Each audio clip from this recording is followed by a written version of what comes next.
نحمدہ ونصلی علی رسولہ الکریم اما بعد۔ یہ نفرت بری ہے نہ پالو اسے، دلوں میں خلش ہے نکالو اسے، نہ تیرا نہ میرا نہ اس کا نہ اس کا، یہ سب کا وطن ہے بچا لو اسے۔ جشن یوم جمہوریہ کے اس مبارک موقع پر ڈائز پر تشریف فرما اساتذہ کرام، دور دراز سے تشریف لائے ہوئے مہمانان اعظام اور عزیز ساتھیوں کا دل کی گہرائی سے استقبال کرتا ہوں، اور میں شکر گزار ہوں اپنے ان اساتذہ کرام کا جنہوں نے مجھے اس مبارک پروگرام میں کچھ کہنے کا موقع دیا۔ حضرات، انگریز تجارت کی غرض سے اس سرزمین پر قدم رکھے تھے، لیکن رفتہ رفتہ تجارت کے نام پر سیاسی اور فوجی اثر و رسوخ حاصل کر کے یہاں کے حکمرانوں کو بے دست و پا کر دیا، اور یہاں کے سیاہ و سفید کا مالک بن کر لاکھوں کروڑوں بے گناہ معصوم ہندوستانیوں کو موت کے گھاٹ اتار کر ظلم و بربریت کی ایسی داستان دہرائی، ایسی ہلاکت خیز اور سفاکانہ کارروائیاں کی جس سے چنگیز اور ہلاکوں کی داستانیں بھی ماند پڑ گئیں۔ انگریزوں نے ہندوستان کی اینٹ سے اینٹ بجا دی، ہزاروں آبادیاں ویران کر دی گئیں، ہر جگہ قتل و غارت گیری کا بازار گرم ہو گیا، ہر جگہ سناٹا ہی سناٹا،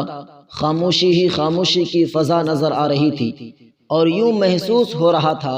کہ اب بھارت کا ستارہ اقبال کبھی مطلع خورشید سے نمودار نہیں ہوگا اور ہمیشہ ہمیش کے لیے غروب ہو جائے گا۔ لیکن اس دھرتی کے خالق و مالک کا یہ دستور رہا ہے، ظلم کی ٹہنی کبھی پھلتی نہیں، ظلم کی ٹہنی کبھی پھلتی نہیں، ناؤ کاغذ کی صدا چلتی نہیں۔ چنانچہ ہندو مسلم یکتا و اکھنڈتا اتفاق و اتحاد کے نتیجے میں ہندوستان کا بخت بیدار ہوا۔ ٹیپو سلطان، شاہ عبدالعزیز، سید احمد شہید، حضرت شاہ اسماعیل شہید، شاہ عبدالعزیز محدث دہلوی، بہادر شاہ ظفر، مہاتما گاندھی، جواہر لال نہرو، ڈاکٹر بھیم راؤ امبیڈکر، سردار ولبھ پٹیل، ان جیسے ہزاروں رہنماؤں کی قیادت میں لاکھوں لوگوں نے اپنی جانوں کے نذرانے پیش کیے،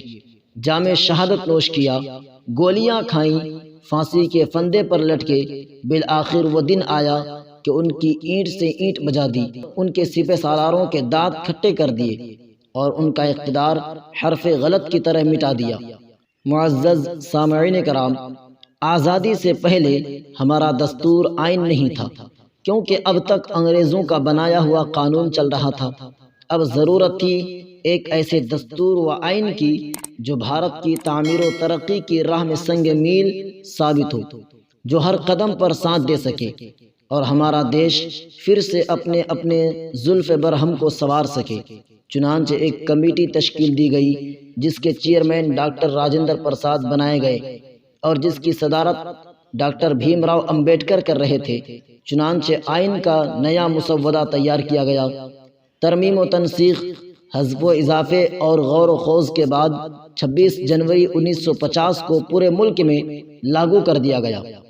اور راجندر پرساد پہلے صدر منتخب ہوئے۔ یہی وجہ ہے کہ ہم 26 جنوری کو قومی تہوار کی شکل میں